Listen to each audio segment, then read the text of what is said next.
Hello and welcome back to Inside Quotes, the show where my brother and I rewatch, review, and relive the staples of our childhood. This is episode 91, and I'm your host, Jeremy, and with me today is my older brother, Jonathan. Jonathan, welcome back to the show. Quack, quack. I was waiting for you to introduce me there. I know. I kind of forgot about you. Well, Jeremy, I have a question for you. Are you more of a beach guy or a mountains guy? You know, that's an interesting question because I would say I'm more of a mountains guy, but as of this summer, I would probably enjoy the beach a little bit more. Okay. Because I actually went to the beach this summer. So if you were stranded somewhere for an undisclosed amount of time, perhaps 4 years maybe, to disclose that amount of time, Okay. would you rather be stranded in the mountains or on the beach? Well, I've seen the movie that we're covering today, and I would know exactly how to do that. But I've also read Hatchet. Hatchet, that's a good book. So I didn't pass the accelerated reader test on it, but it was a good book. So I don't know. Today we're covering the 2000 film Castaway, a film that not only showcases Tom Hanks's extraordinary talent, but also a character that embodies the indomitable spirit of the human soul, if you will. I thought you were going to say, and also his nipples. Oh, yes. So I picked this movie. This is one of my favorites growing up. And I really wanted to talk about it specifically because this movie, Castaway, influenced probably one of my favorite Super Bowl commercials of all time. Oh, no. Do you remember the Castaway parody I don't think so. Super Bowl commercial? Well, obviously, if you've seen the movie... Was it a FedEx commercial or a Wilson commercial? Honestly, I don't even remember what the commercial was for. I just remember, the joke was it was, after you watch this movie, you're kind of left wondering, what was left in that package that he returned at the end of the movie, right? Yeah. And the joke was, he returns it to the owner, and instead of, knocking and no one answers, the owner is there and, answers the door and gets the package from him. So it's an alternate ending. Yeah. And so he's like, "Oh, just so you know, that package saved my life." And they're like, "Oh, okay, cool, whatever, and he's like, "Oh, by the way, what was in that package, by the way?" And they open it up and they're just like, "Oh, we have a satellite phone. There's a hatchet in here." So it's pulling out all the fishing rod, all this stuff, all the stuff that he would have needed that would have been perfect on the island. And that's one of my favorite commercials. I just remember that as a kid. I don't think I've ever seen that, but that was a theory I had. I was going to bring up today. I'm going to find it and put it in the show notes. Okay. It's got to be on YouTube somewhere. Yeah, I was going to say, what if he had what if there was a satellite radio in there? Yeah. That would have been crazy. Would you have... let me ask you this way. Okay. We're kind of jumping into the meaning and psychological torture of this movie. As we do. But... do you think that you would have given yourself that one goal, the psychological goal of delivering the last package to keep you sane, or would you have just opened them all? I probably would have opened it up eventually. Mm-hmm. But that's the thing. They don't really say that specifically in the movie. Is that his reasoning for keeping that one? I mean, open? why else? Is it to have a reason to keep going to oh, I've got to deliver this package? That's what I was thinking. Yeah. I mean, he was so desperate to deliver that package. Had there been a crippled boy on that island, he would have stole his bike and delivered it. Yeah. I did like that running joke at the beginning. How just the story kept compounding and getting worse. They kept exaggerating it even more. Mm-hmm. Okay, well. So I probably would have opened it up eventually. Okay. Because by the time I would have given up hope after a certain amount of time, I would have just opened it up. I feel like. Yeah. Okay, Jonathan. What I think about we've completely jumped right into this. Okay. Movie. We started out just in the body. deep end. Yeah. Before we go any deeper, then, one thing that's always stuck with me is at the very beginning of the movie. Just to derail us further, jumping around, when the kid delivers the package And he's like, "Oh, congrats, Nikolai! You delivered your first FedEx package." And he opens up that suitcase, Yeah. and it's just filled with candy bars and CD players. And That's not the first Nikolai he's persuaded to deliver food. I've always wondered, did he have that entire package just to give out snacks to people, or was that like why he was so chubby at the beginning of the movie? I'm pretty sure it's just to give out to people as incentive. Okay. Not snacks out. It's for incentive. Because he had CD players and CDs and everything, like, unopened. Yeah, but there was, like, Snicker bars and Paydays and all that in there, too. That's all it was filled with, was just goodies. Yeah. It's not a bad way to travel. I just need a goodie bag. You know what I'm saying? There's no way of understanding this. All right, back into the deep No, end I'm now. derailed.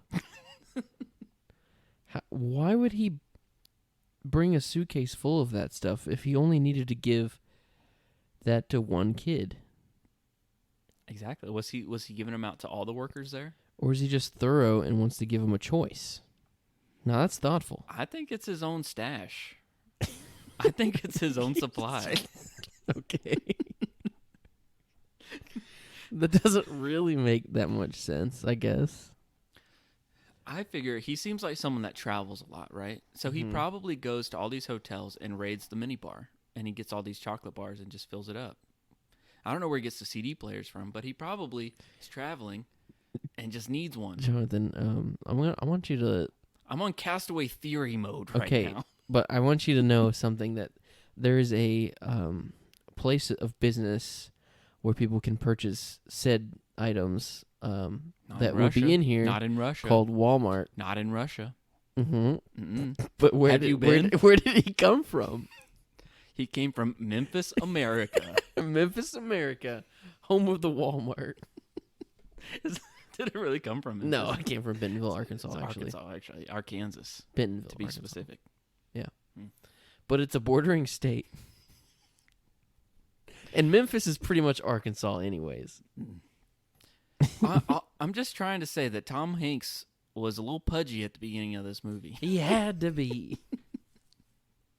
So, yeah, I think he lost like 40 to 50 pounds. Yeah. Which... And grew his hair out, and grew his beard out. Yeah. And got a tan. Yeah. He was literally out there for 4 years. Could be true. Yeah. Well, how long did this movie take to film? Well, actually, I think it was only about a year. Or it was like 18 months.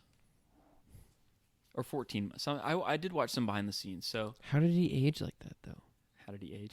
Oh, did they filmed the fat scenes actually, before it was or after? Before.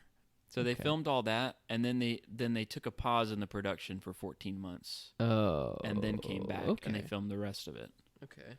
But from what I watched beforehand, I guess they started talking about this movie back in like 94. So it was like kind of being talked about for a long time. Mm-hmm. And because he had just done Forrest Gump with the director Robert Zemeckis. So they were like, and he directed Castaway also. So I think they were wanting to work together again.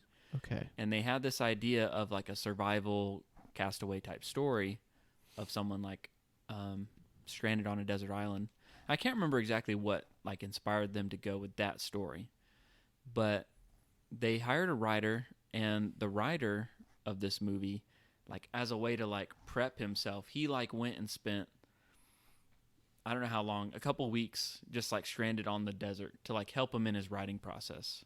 Yeah. And so or not the desert, on an island. Desert island. Yeah. Yeah. So he did that, and he had some help of like people trying to teach him like survival skills and stuff like that beforehand. But do you know any of this, by the way? I do not. And I'm guessing a lot of our listeners don't either. Okay. The whole bit like Wilson was actually inspired. Like I got differing accounts. One person said it was a soccer ball, one said it was a volleyball, but like a ball did like actually wash up on shore while he was out there. Interesting. And he just found himself like talking to it naturally. Yeah, that's just the like most realistic thing. And so that's like what inspired me. the Wilson bit of the movie, which is iconic. Just like everyone knows Wilson. He should have got a supporting actor award. This is a movie that makes you cry over a volleyball. That's right. It's amazing. So if you haven't seen this movie and you have no idea what's going on right now, maybe we should come up with a little bit of a summary. Okay. Basically, this guy, Tom Hanks or Chuck Noland, he's a higher up in FedEx, the company, Mm-hmm.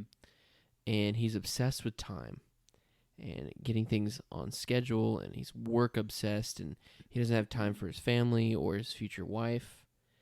And he just puts work first. Mm.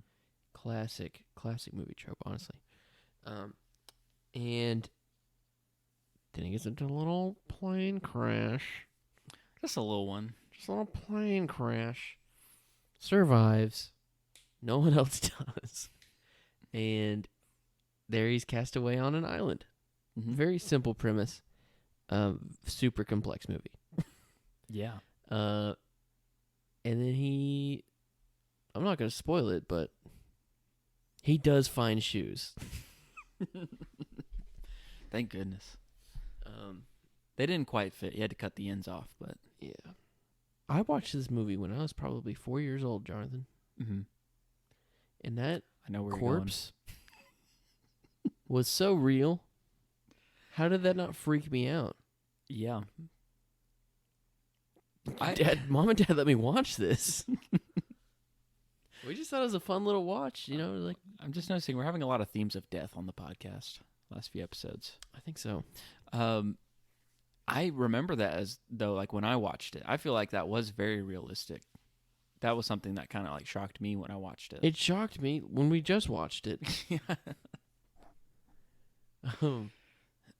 It's gross. Yeah. In some of the interviews with the director and stuff, they were talking about being influenced by like Robinson Crusoe, which is like the classic desert island story, I guess, which I've never read or seen. Is there like a movie adaptation of that? Robinson Crusoe? I just remember the old Chick-fil-A calendars where they did old literacy books, and one of the months was Robinson Crusoe. Cowmuso. Oh. And it was like a cow dressed up as a desert island cow. Chick-fil-A calendars. They should bring them back. I mean, the app's pretty good. Oh, okay. It's in the app. Chick-fil-A calendars were cool. But they got like, the whole like they had a coupon every month, but like yeah. But what about like the designs for all like the puns and stuff That's for so each true. month? They've kind of gotten away from like the obnoxious cows, which Oh. they should bring back. Oh, what were you saying? I have no idea what I was saying actually. Where did you? Oh, Robinson Crusoe. Okay, so I haven't seen that. Mm-hmm. The only thing I remember watching as a kid was Swiss Family Robinson. Do you remember that one? That was like an old Disney movie. Yeah, I remember liking that one a lot. I thought it was funny. I liked it. But the directors were talking about, the classic survival story and on a desert island, that sort of thing. And they wanted this to be not, I guess with the trope of some of those stories is like the person has to learn like a moral lesson, like by the end, in terms of like they have a change of heart. They were this way. You kind of started talking about how he was like obsessed with time and kind of a workaholic. Yeah. And there is some of that. He's like very preoccupied with that, but I wouldn't say that he's like a bad person, so to speak. Even though he did steal that kid's bike to deliver a package. He borrowed it, okay? Yeah. He's just not in touch with his good side of his humanity. They didn't want to make it something where like this person that is like this person gets a new lease on life and has a change of heart and that sort of thing. They kind of wanted to approach it, not that that's bad, but in a way that's like, what if this just happened to just anybody? Yeah. And also, they want and not someone that deserves it. Yeah, we don't want to not root for him on the Right. island. Yeah. And it's not to say that he wasn't changed or anything like that, and that he didn't learn from that experience, but they kind of wanted to go that approach to it. And one thing I thought was interesting was they said that the idea for the movie was that surviving is easy, living is hard. And I thought that kind of spoke to, I guess, two aspects. One thing that makes this movie different than other stories is like usually when the person gets rescued, that's the end of the movie. Yeah. But this one keeps going. Yeah. And you see the aftermath of how do you keep going after going through an experience like that? How do you keep going when you feel like you've lost everything? How do you hold on to hope? Yeah. Great stuff. I feel like the best stuff of the movie is the ending stuff. That's the most emotional stuff that went way over my head as a kid. Yeah. I was just like, oh, this is a cool survival, desert island story. Yeah. The ending's also left super ambiguous, which is on purpose. I want to talk about the ending. Maybe near the end of the episode. Oh. Because I feel like near the end, we'll probably come to a crossroads. Okay. We can discuss it then. All right. Well, let's put it this way. How long do you think you would survive on this island? Which one of us would last longer? If it was a timed trial. If it was a time trial. I think one thing that this movie shows, I'm dodging the question here, is like maybe not everyone would survive for that long sort of thing, but like people are much more capable than they think they are. Yes. Like people can withstand a lot more than they think that they can withstand or handle. Yeah. I feel like that's something that I recognized in the movie. So I feel like I could last a long time.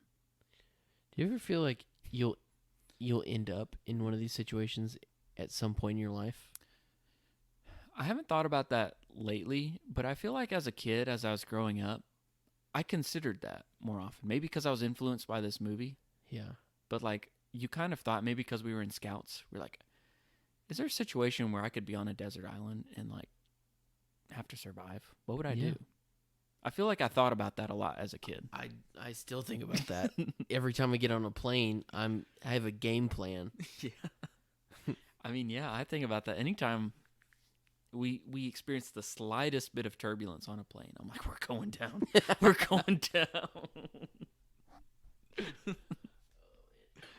Side note, when he does get rescued and he's like, they show him on a plane, like flying back. Do you think he would have gotten on a plane? I have two. What are the chances it would happen twice? Right.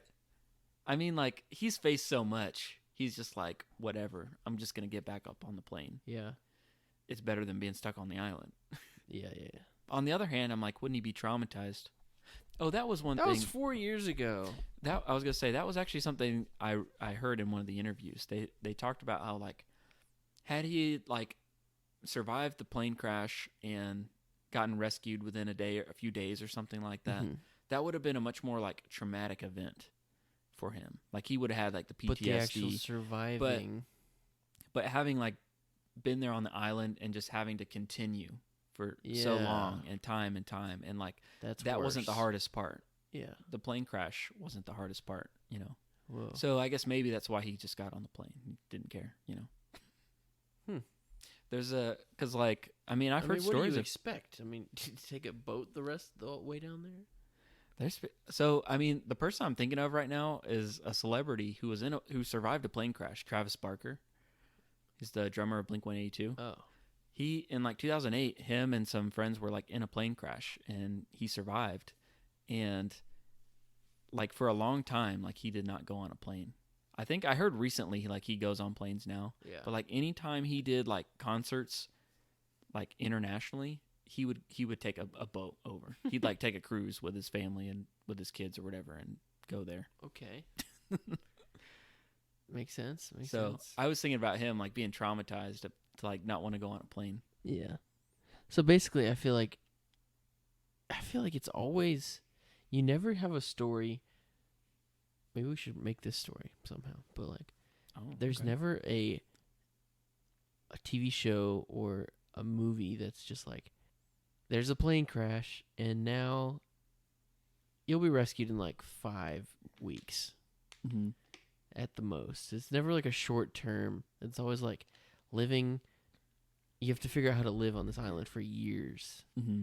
like Gilligan's Island or Yeah. Lost or Castaway or Swiss Army Man or what Yeah, Gilligan. even Steven's Mhm. movie. I like to see if there's Mother of pearl, Beans. Mother of pearl. Sorry, I get gassy. Did you see that clip on TikTok Yeah, I too? did. We have the same For You page. Also, I've seen that movie so many times. True. I just saw it very recently. What was their excuse on the plane, Beans? Gilligan's Island. I watched that a lot as a kid. Yeah. Our aunt and uncle would watch me, like before I could go to school, kind of like between like 2 and 4 years old, and like every day I remember I'd watch after like all the kids shows were on, like Sesame Mhm. Street and all that stuff. It'd start going into old TV reruns, Yeah. and it'd be Perry Mason, which is the most boring show. I can't believe I would like sit and watch that. But really, I was just waiting for that to be over so I could watch Gilligan's Island. I watch that all the time. That's the classic desert island TV show sitcom. Yeah. Until Lost. Until Lost. Have we talked about Lost on the podcast I don't think yet? so. I don't know what That's- else to talk about. Well, that's why we haven't been posting much this summer, is because me and Jeremy started watching Lost at the beginning of the summer. But yeah, we started watching Lost. We were looking for a show to just kind of be able to watch here and there. And it's one that neither of us ever watched. Just like we didn't watch it when it was first on. It's like widely known as the greatest TV show of all time. by Like some. top 10. Yeah. Okay, greatest TV show of all time and top 10 are Yeah. different things. Are 10 different things. I feel like I had always heard about how it ends. I don't actually know how it ends, or at least I don't remember how it ends. Yeah. I just heard that it was unsatisfying, so that kind of put me off actually starting Well, the show. to be fair, most every single popular TV show ends horribly because they milk it for Yeah. seasons. But what are your thoughts on Lost? We've finished season 1, and we just started the first couple episodes of season 2. I've given up rooting for them. Okay. They all suck, and also like they're never gonna get saved. It's just like a serious cliffhanger version of Gilligan's Island. So you Mhm. might as well make it funny. I've stopped feeling sorry for these people. I'm still rooting for Hurley. He's the best. Of course. Of course. It keeps getting weirder and weirder. That's and- kind of where I'm at. yeah. I might even be losing a little bit of interest. Me as actually. well.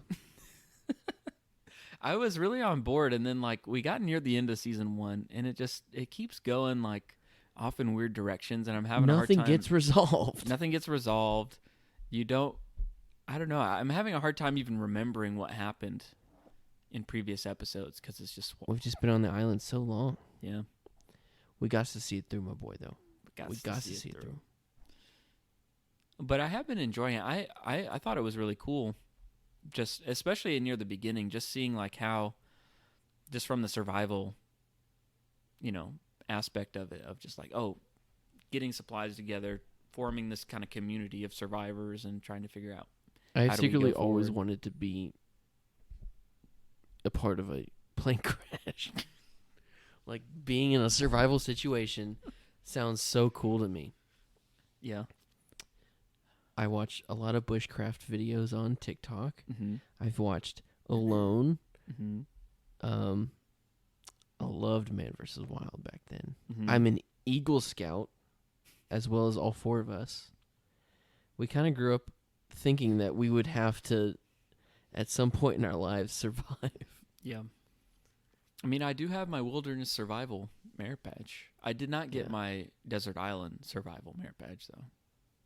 Yeah, but you did that badge in Florida, so it counts. Yeah, I guess so.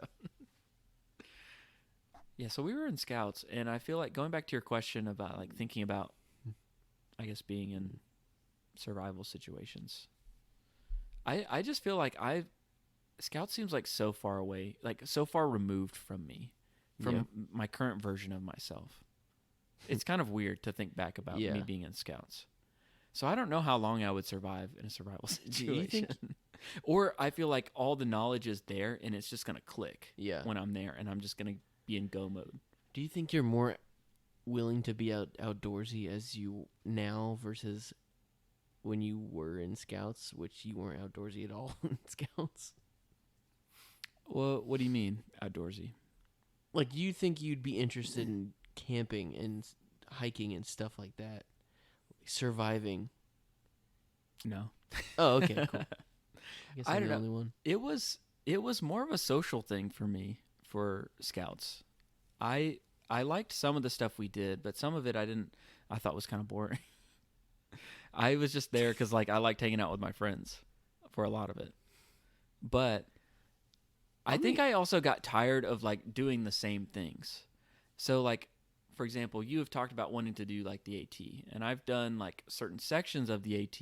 Yeah. I don't want to go back and do that section. Like I want to go to a different part of the country and hike those sections.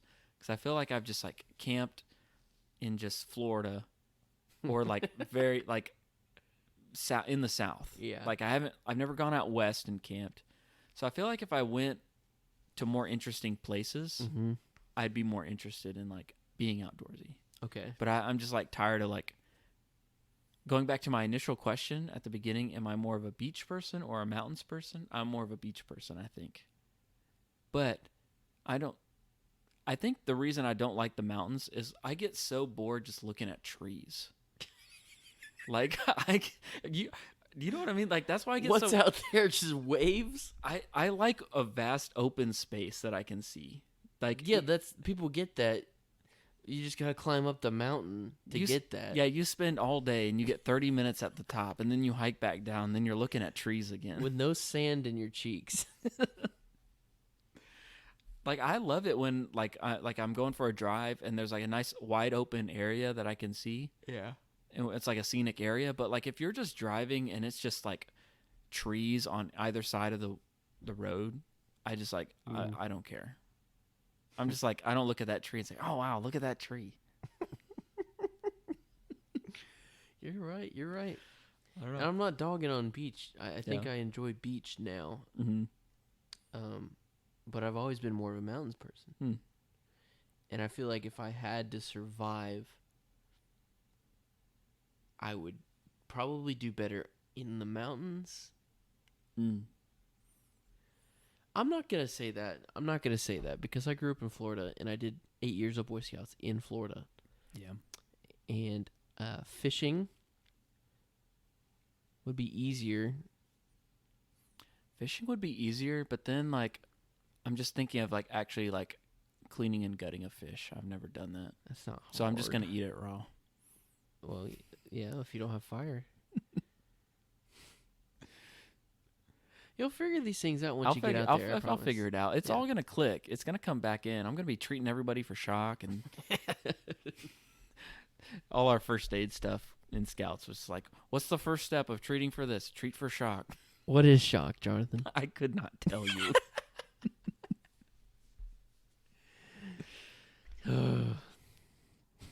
It'll click, though. When I'm in an emergency situation, you just wait. I'm going to save your life. Jonathan's Listener. about to become a nursing major. Go back to school. I've figured since we were on Scouts, we talk about our wilderness survival merit badge Yeah, go for journeys. Mm-hmm. I was going to ask you about yours, and then... So, for the Wilderness Survival Merit Badge, you had to learn a lot of different things, but the big part of it to get the badge was like you had to survive in the wilderness. You had to build your own shelter and like sleep in it for a night. Yeah. I can't remember if I've told this story on the podcast or not, but I pretty much cheated. Did you really? Yeah. Because like I didn't really make it out of like natural things I found like in the woods. Okay.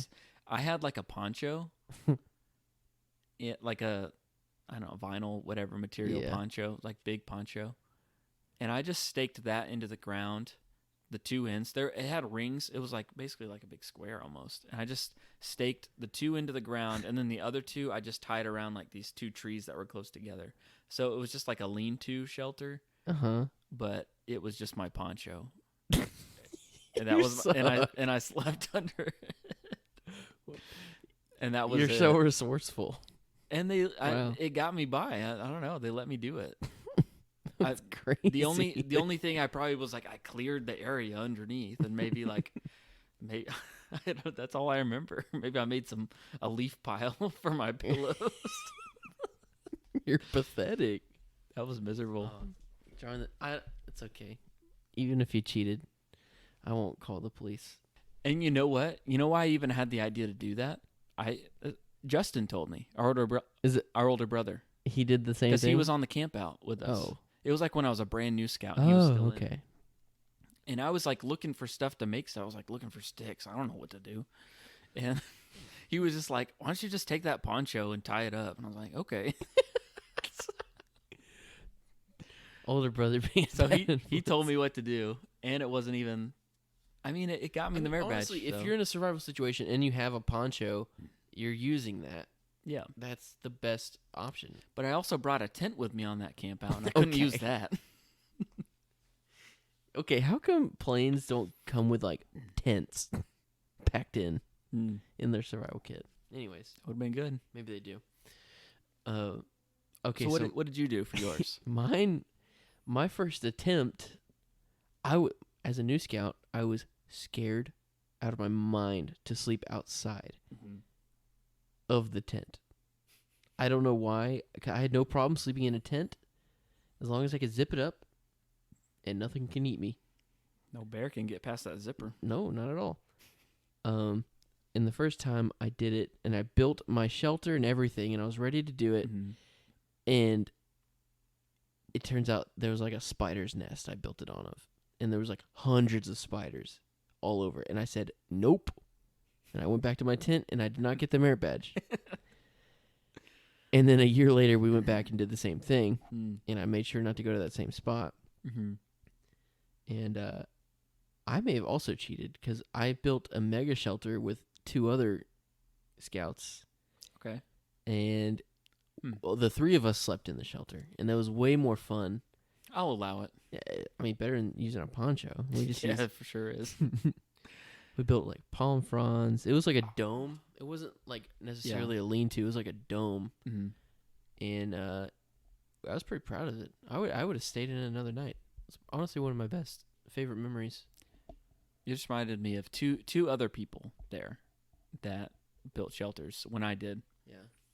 One was, I was just going to remark, there was one kid that was my age that was a new scout that was really good, and he like made a great shelter. Yeah. And I was just reflecting back, like, I feel like some of the people that stuff came more naturally to aren't the people that like stuck with scouts. But it was Andrew Boust. Oh, and really? he had like a great shelter. Like I remember it being like really good. But the other one was like one of the older scouts. It was the scoutmaster's son, Daniel. Yeah. He was like, he already had the badge, but he just wanted to make one and do it for the fun of it. I would do that again. I'm like, what are you doing, man? You got a tent. Yeah. Anyway, he made one. We thought about it. Was so good. Like, it wasn't like as big and stuff. It was very minimal, but it was strong. Like he actually like used like, you know, those like palm fronds and like, and he weaved it. He took the leaves off and used it as rope and things like that. I'm telling you, that thing was there for years. My entire scouting career. Nuh-uh. Because we did this on the Scoutmaster's property, and like we would come back every year and like camp at the same place, and like every year we'd come back and like his shelter is still here. Like, even through, like, the hurricane years, like, it survived the hurricane. Goodness. Like, finally, like, by the time I got to the end, like, 16, 17 or whatever, like, it had pretty much, like, fallen off. But it was there for years. And we would always, like, man, he built a shelter. No, he built a home. He built himself a log cabin. Yeah. They didn't really show Tom Hanks build a shelter in the movie. No, they didn't. He just slept he just slept in the cave. Like he stayed in the cave, I guess. Well, which that's is a shelter. smart. Yeah, makes sense. But they never see him like he didn't like really make like a living area on the beach. Really, he just like had his stuff out there. Yeah, but that was kind of it. He could have at least built a door. Do you want to talk about Wilson? Did you know that Wilson Volleyball, like the sports company that makes those, has an official Castaway Wilson licensed volleyball that you can buy with its printed like the blood With handprint. Tom Hanks' blood on it. Yeah. Real blood. No, just his printed blood. You can purchase that on their website, and I really want to do that. And if there's anybody out there, looking to get me a Christmas present, Wink, wink. wink, wink, that would be really cool. I was thinking about that. That seems like we always talk about like, oh, if we had the podcast set, what would we put in there? You know, Yeah, we need a Wilson volleyball yeah, we do. for the podcast studio that we don't down. have. Mark that down. I remember that scene too, like as a kid. It's like, oh man, he's about to cut his hand. There's gonna be blood everywhere. I remember that. Yeah, that scene, and then also the ice skate toothache scene was probably the most gruesome. Oh no, the stabbing your foot underwater. That was bad for me. Was that his foot or was it like his side? I always thought it was like his love handles because Tom Hanks was really pudgy in this movie. Yeah, That's what I'm just. I thought it was harping on. both. Was it both? I thought it was his his thigh. Or like his thigh, yeah. Yeah. I don't know. Either way, he's bleeding all over the place. That was a big. I remember that he was attracting sharks. So, what are some quotes from this movie? I feel like I know there's one that I say that I used as the hint last time, which I wasn't even sure if you knew. I didn't. If you didn't know if that's what I was quoting when I said that. I still don't know what you're referring to. So at the end, near the end of the movie, when the sail like washes up, and by sail I mean like the porta potty door or whatever. Yeah. He pulls that up and he's like looking at it. He's just like sitting on the beach looking at it, and then it like blows over, and he walks over to it with like a quizzical look on his face, and he picks it up. He's like, he's getting the idea that he could use it as a sail, and he's like, this could work. And I say that. You probably don't even know what I'm quoting when I say that, but something we'll talk about. Else. Yeah, probably, because he says it with like a weird inflection to his voice. It's kind of like gruffer than he normally talks. That's why it stuck out to me. Is like, this could work. Okay. Well, you definitely say that a lot. I say that a lot. That's probably the only one that I quote regularly. When he's building the fire, I feel like there's. I need to look this up. What does he say? There's a lot of good quotes. So like, when he gets it started and he's out on the beach, the night scene, he's like, "Look what I have created." Yeah. I beats his chest. Yeah. Made fire. Yeah. That was a good one. I just hear him screaming, "Wilson!" Yeah. That's probably the most quoted thing anyone says about this movie. This is probably one of the most iconic pop culture movies we've covered on this show. Thinking about all the movies we've covered on the show, it's probably one of those. There's this line that really stuck out with me, and I'm sure it sticks out with everybody because this is the greatest movie of all time. It's near the end where he's like reflecting to his therapist and stuff, and he says, "You got to keep breathing, because tomorrow the sun will rise, and who knows what the tide can bring." Yeah. Bars. Hit me hard. Bars. I'll watch that. You never know what the tide may bring. Yeah. Life's like a box of chocolates. You Which never know what is you're going to low-key get. encouraging. This movie low-key encouraged me. It's more of a serious watch movie, and there's not a lot of talking in this movie either. So, yeah, that's the thing. I mean, a lot of the borderline a silent film. Yeah. One of the things I always thought was funny when he's like remarking to Wilson, like, the funny thing is, I had a dentist back home called Dr. Spalding. Yeah. And I remember thinking, I feel like that was something that Dad laughed at when I was a kid, and then like he kind of like, oh, okay, I get it. It's another volleyball brand. I always thought that was funny.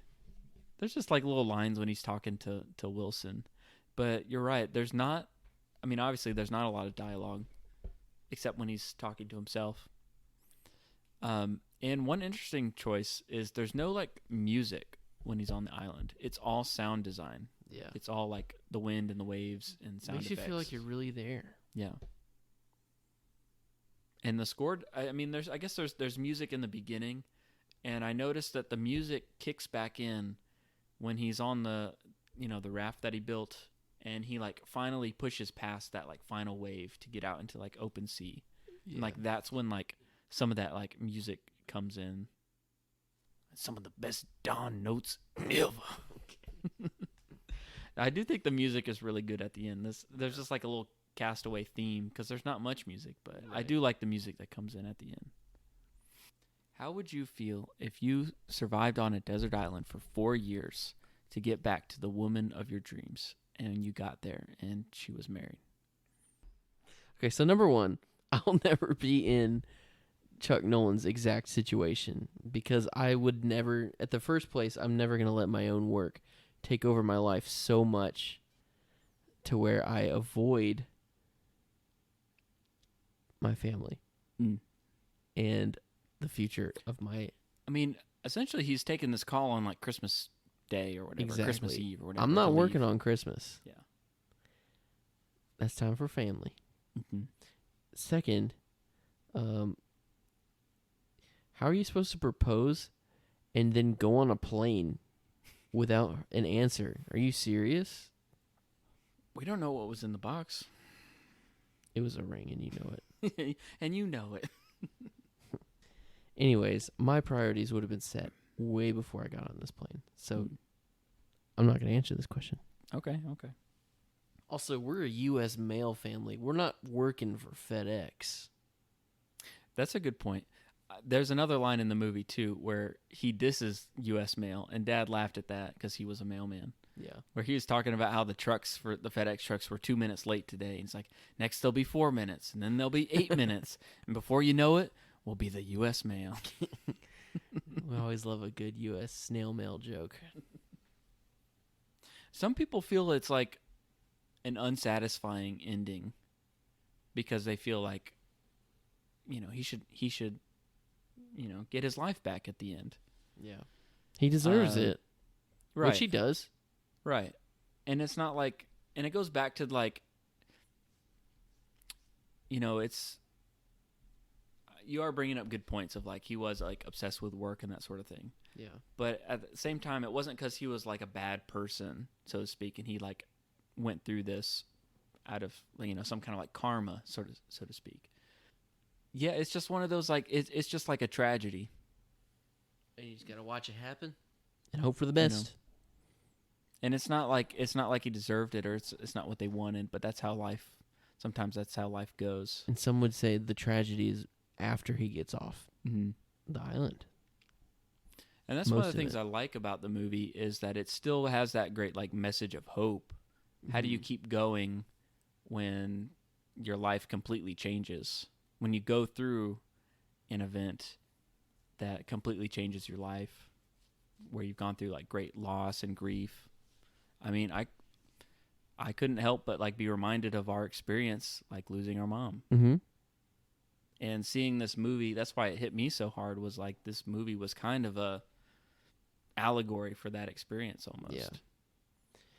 I mean, I kind of live by the philosophy of anything could happen in 6 months. Mm-hmm. Good or bad. Yeah. So take it a day at a time. Mm-hmm. You never know what the tide may bring. Exactly. Which is why I'm ready to get on this desert island. All right, next summer, we'll take our hiatus from the podcast, and we're just going to see who can last the longest. If we get We're looking for people to sponsor us. If we get a sponsor for our Patreon or just any any hiking company that wants to sponsor me, I will survive using just your products. What's the most ridiculous company that could sponsor Manscaped.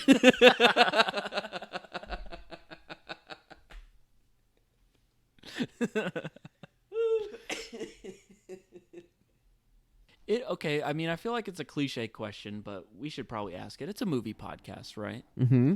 So if you were on a desert island, you had access to a TV or something. Like, what movie would you bring? Would you bring Castaway to watch on the desert island? I would. No, What I would don't you- think I what would you actually. bring? Ice Age, keep you cool.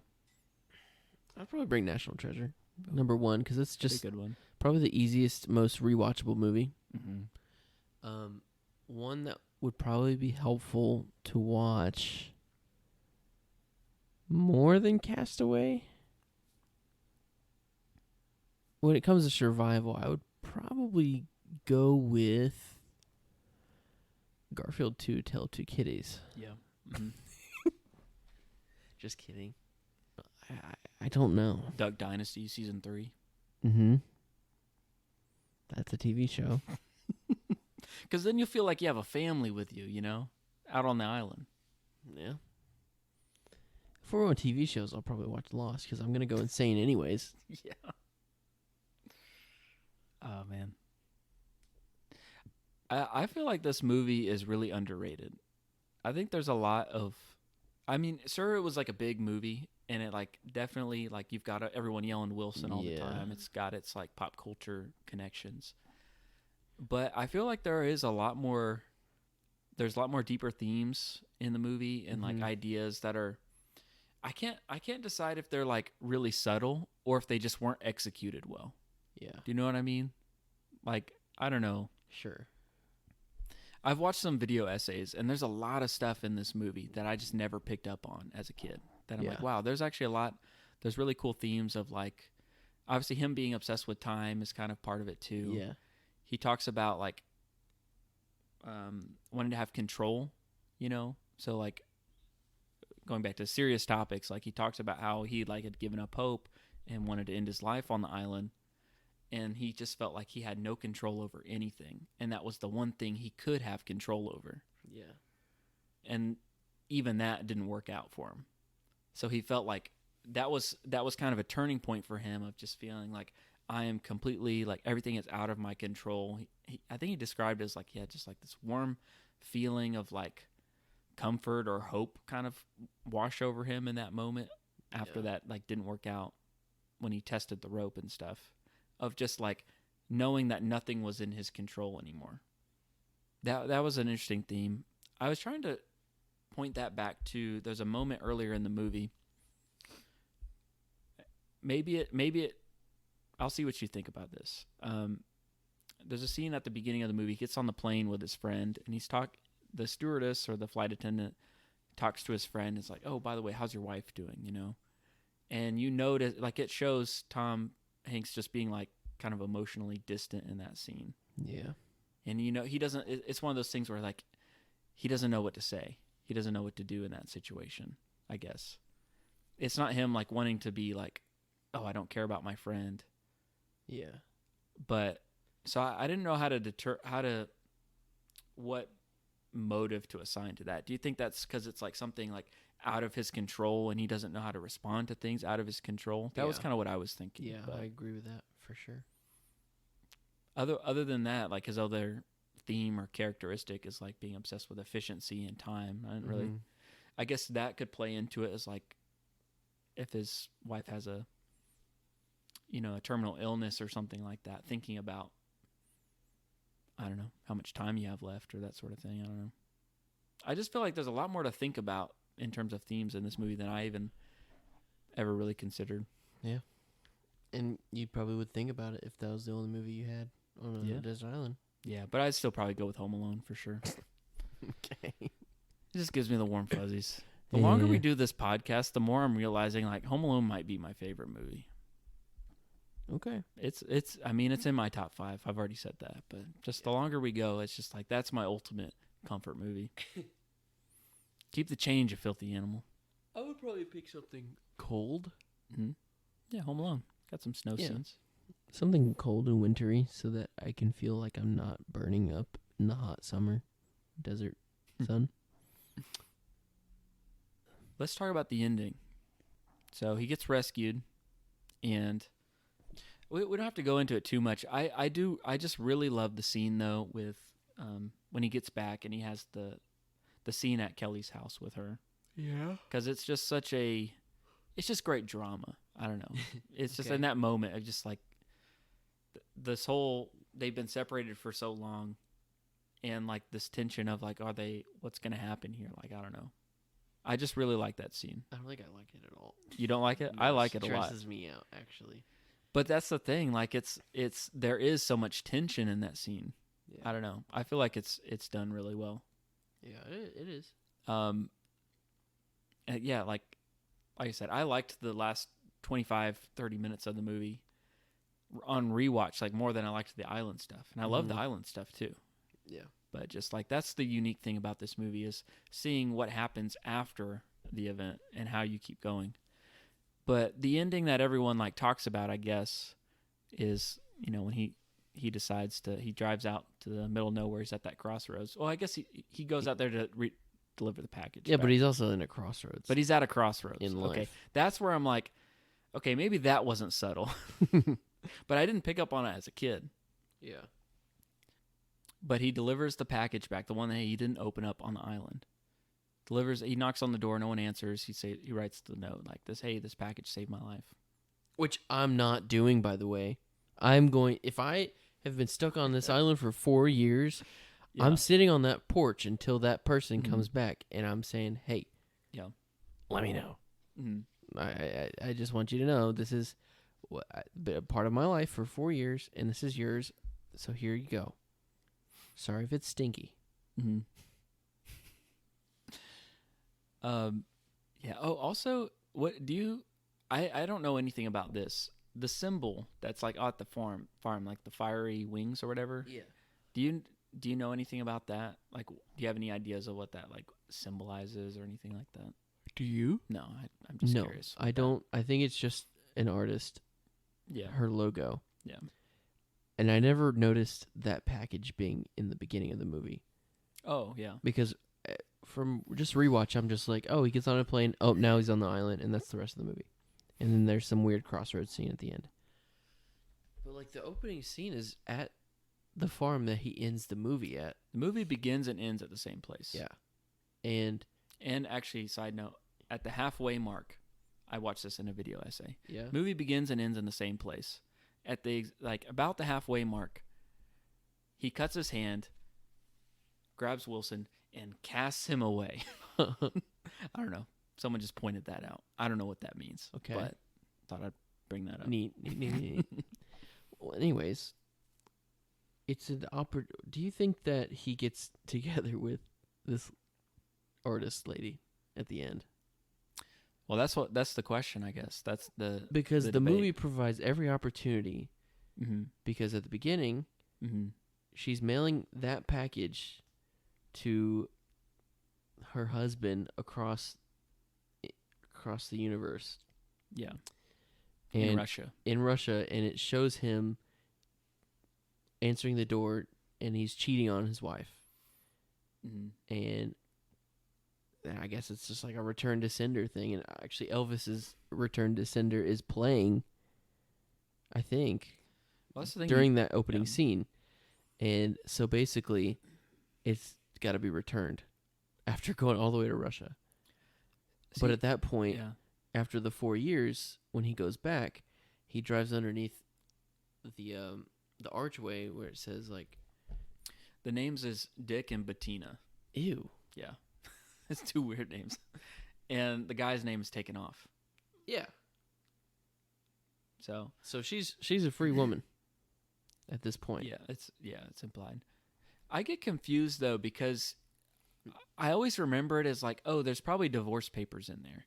But that's actually one of the other packages that he opens up on the island. Interesting. Has divorce papers in it. So you don't actually know what's in there. Well, what's in the package? That's kind of the question like people talk about. Yeah. You know, was there a satellite phone in there or something that would have saved his life? All this fishing line and all this stuff. And, probably not. Who mails that? Probably not. But it's okay. It's like you don't. It's fun to like That's not the point of the movie. to make jokes and like theorize about it. But Yeah. like you said, what was the reason for that? It was something to keep going. It was something to give him that motivation to keep going each day. The only thing I could come up with like symbol And what wise a was cool- was it like a guardian angel type thing or something Yeah. like that? Maybe, I don't know. What a cool tattoo idea. It would be cool.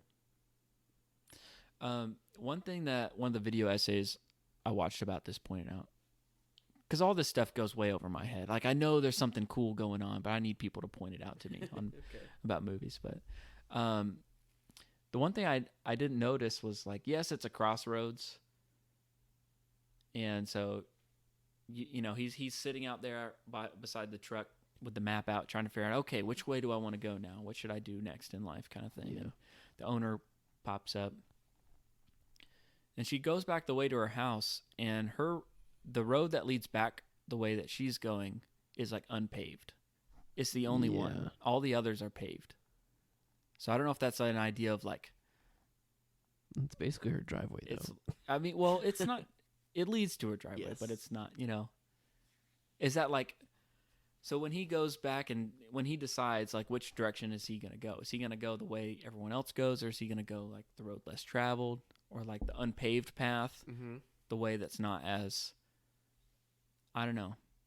I also see it as like he's probably gonna go after her and like try and talk to her, because like that's what the tide brought him that day. Like, where else is he gonna go? Yeah. You know. It's like he did. That's just like a chance meeting. I guess he went out there to meet them, but yeah. I don't know. What do you think? Do you think he followed her? Yeah, for sure. I think they're together and they're living happily ever after.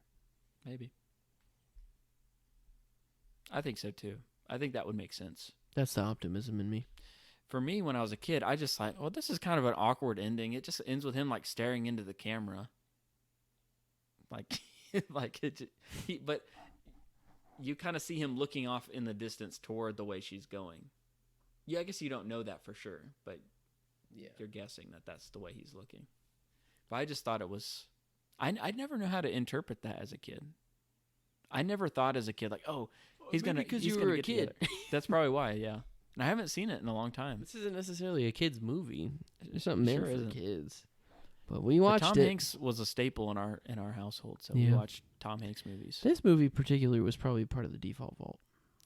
Yeah, I was thinking about it. As far as Tom Hanks movies go, it was Castaway, Apollo 13, Yeah. and then That Thing You Do.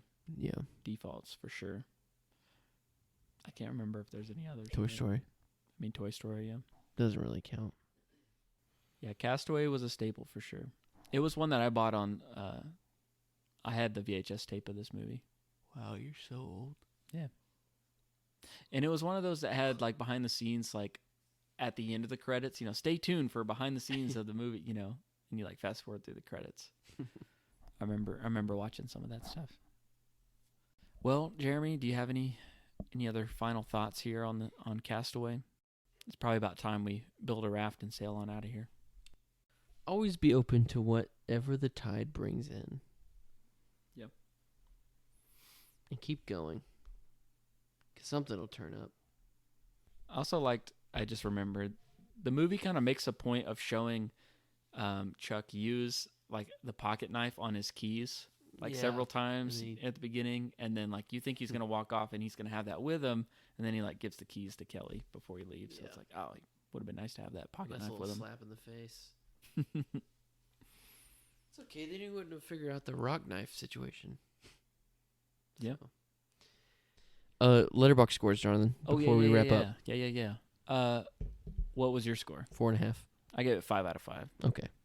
It's just, I had to. It's a perfect movie. It was such a good movie, and it was basically. Wait, I might have given. It was the scene where he's talking to his friend at the end, and with the line that you brought up about that, just like that's what put it over the top for me. It's like, okay, this is a 5 out of 5 movie. I may have already put it as a 5 out of 5. It's a 5 out of 5. 5 out for of me. 5. Yeah. From both of us. So check it out. All right. Well, Jeremy, it's going to be your turn next week. So once you're off the desert island, what are you going to cover? What are you going to watch? I'm going to leave this one ambiguous and leave everyone at a crossroads. I love how I say next week also, and then it's like next month we put out an episode. We'll probably do better. We do a little bit better. Yeah, we're gearing up for fall. All right. So you got a clip for us? Here's a clip, but it's going to be super ambiguous, just like the ending of this movie. Let me show you what I'm talking about. The human mouth is called a pie hole. The human being is called a couch potato. That is the device to summon food. That is one of the many voices of food. That is the portal for the passing of the food. That is one of the many food transportation vehicles. Humans bring the food, take the food, ship the food, they drive the food, they wear the food. That gets the food hot. That keeps the food cold. That, I'm not sure what that is. Ah! What do you know? Food! Okay, well, another day, another staple. Our only question left is, what's your favorite inside quote from Castaway? Let us know on Instagram at InsideQuotesCast. And if you haven't followed us, go ahead and do that, and let us know if there are any movies you want us to cover on the show. Our show art was done by Bryce Bridgeman, and you can find him on Instagram at GroovyBridge. And our music was done by Alex Bird.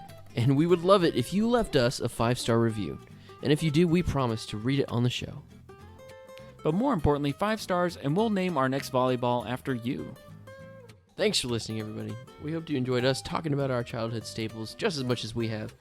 And if you did, make sure you hit follow or subscribe on Apple Podcasts and Spotify so that you don't miss out on a future episode. Also, if you like the show, share it with a friend. Until next week, or maybe in 4 years, let's see you next time on Inside Quotes. That could work.